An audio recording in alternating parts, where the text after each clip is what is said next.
What if building a kingdom wasn't about how fast you could expand, but about whether your people would even trust you by the end? What if every decision you made rippled through your society for years, sometimes in ways you never expected? Earth of Oryn is a medieval kingdom builder that threw out the usual playbook, and I need to tell you about it. This is a game made by a single developer with a vision that's completely different from anything else in the genre. Stay with me through this first look, because what I'm about to show you might just change how you think about city builders entirely. Let me be completely transparent from the start. Earth of Oryn is in early access, and it's important you understand what that means here. This isn't a nearly finished game that just needs polish. This is a playable foundation with a long-term vision, developed by one person who's being remarkably honest about what's in the game now versus what they hope to build over time. And I respect that honesty immensely because it sets proper expectations. When I first launched Earth of Oryn, I noticed immediately that this wasn't going to be like other kingdom builders. There's no dramatic opening cinematic,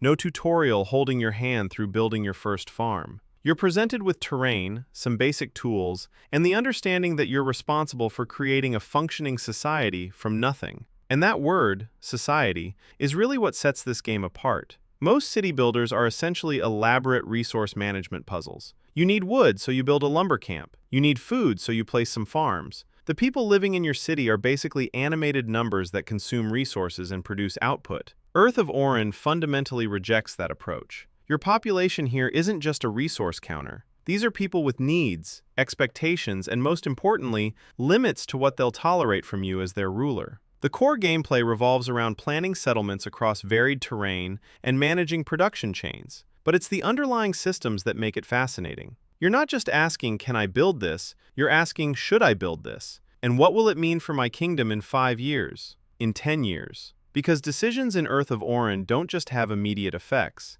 They reshape your realm slowly, over time, sometimes in ways you don't see coming. Let me give you an example from my own playthrough. Early on, I was focused on growth. I wanted to expand quickly, establish multiple production buildings, get that satisfying loop of resources flowing. And it worked. For a while, my population grew, I had surplus food, things seemed stable. But I hadn't paid enough attention to living conditions. I'd prioritized production over housing quality. I'd placed certain buildings without considering how citizens would access basic necessities. And slowly, almost imperceptibly at first, trust began to erode.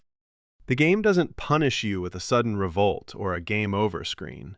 Instead, you start noticing subtle changes. Productivity drops slightly. People are less willing to take on certain jobs. Small problems that should resolve themselves linger longer. It's insidious, because by the time you realize something is fundamentally wrong, the causes are buried in decisions you made hours ago. And fixing it isn't as simple as building a few more houses or increasing rations. You've damaged something intangible but crucial: your population's faith in your leadership. This is what the game means by long-term consequences, and it's brilliant. It forces you to think beyond the immediate benefit of each action. Will this new mine bring valuable resources? Absolutely. But what about the workers who'll spend their days there? What about the environmental impact? What about the community you're pulling labor from? These aren't just role-play considerations, they're mechanical realities that will affect your kingdom's stability. The building and planning system is deliberately grounded. You're working with medieval technology and constraints.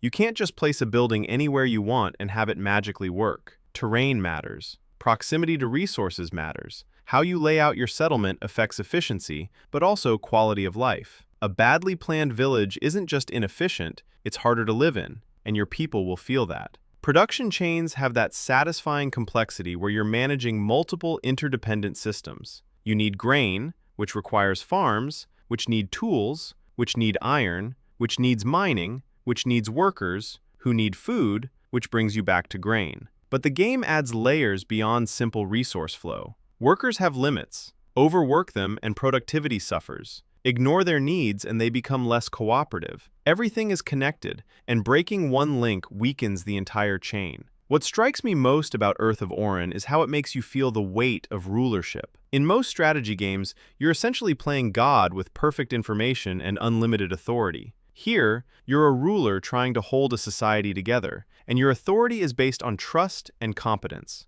Lose that trust, and you're still technically in charge, but your ability to actually govern diminishes. It's a subtle but powerful shift in how the game frames your role. Graphically, the game has this clean, readable aesthetic that prioritizes clarity over spectacle. The camera angle gives you a good view of your settlement. Buildings are distinct and recognizable. Terrain is easy to read. It's not trying to wow you with visual effects or detailed textures. Instead, it's focused on making sure you can understand what's happening at a glance. And for this type of systemic game, that's exactly the right choice.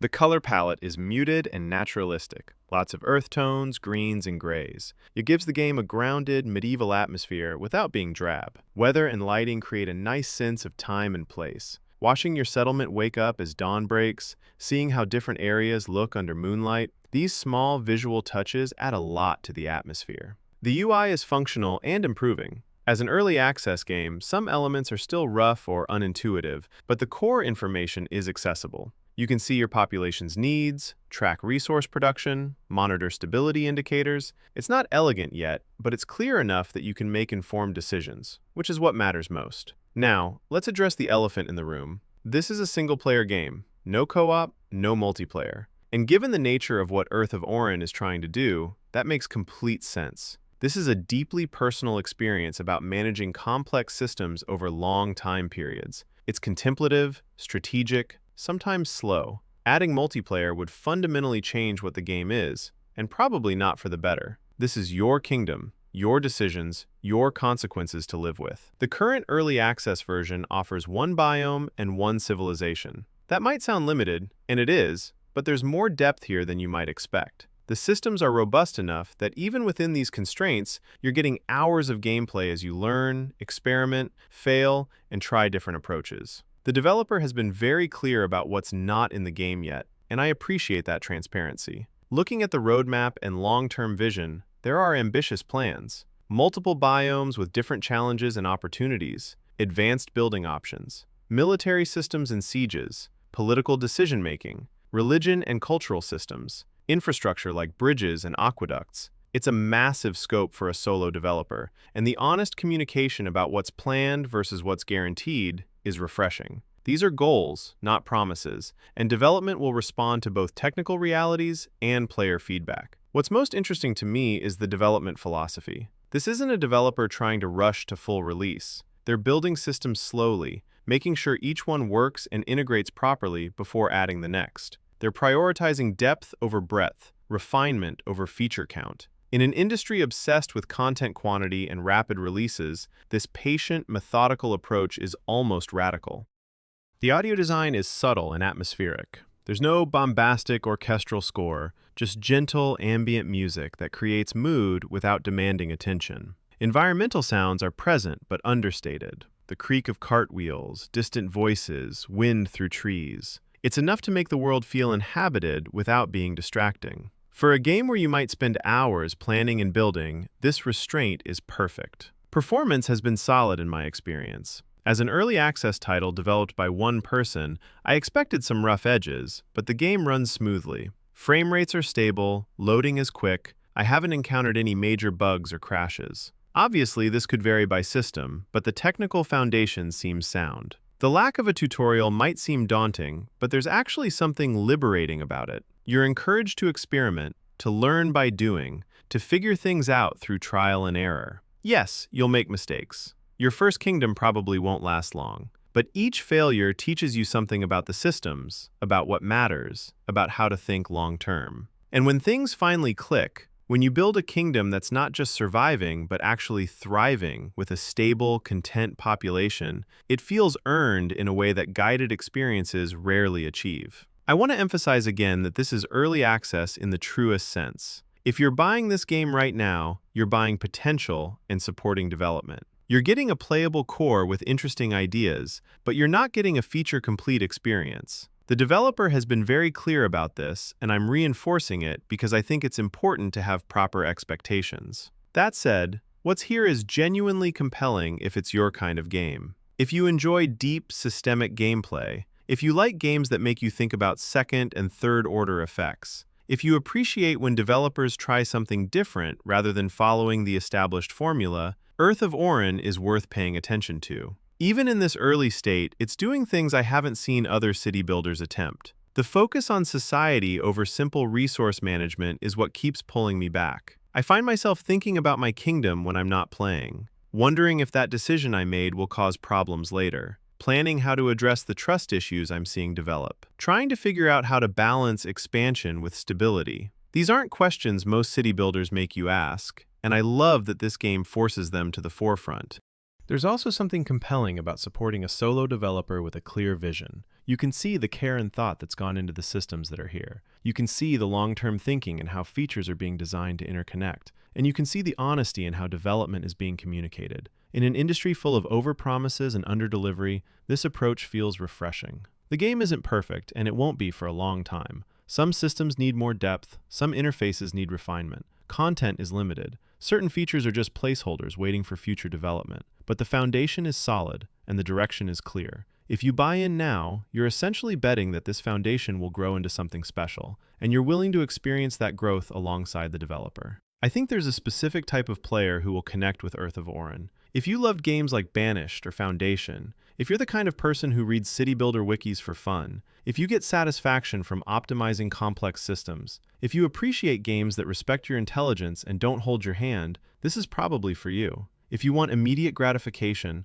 lots of content out of the gate, or action-oriented gameplay, this probably isn't your game, at least not yet. What excites me most isn't even what's in the game now, it's where it could go. The framework being built here could support incredibly rich gameplay once more systems are layered in. Imagine adding military concerns to the existing societal dynamics. Imagine multiple civilizations with different values and priorities. Imagine political factions within your own kingdom that you have to balance. Imagine environmental changes over decades that force adaptation. The potential is enormous, and the current foundation seems capable of supporting that complexity. Earth of Oryn is an unusual game that's trying to do something different in a genre that's become somewhat formulaic. It's early access in the realist sense, a work in progress with a long road ahead, but the vision is compelling and the foundation is solid. If you're the kind of player who values depth over polish, systems over content, and long-term potential over immediate gratification, keep this one on your radar. Let me know in the comments what you think about the approach this developer is taking, and whether you prefer games that launch complete or evolve through early access. Thanks for watching this first look, and I'll catch you in the next one.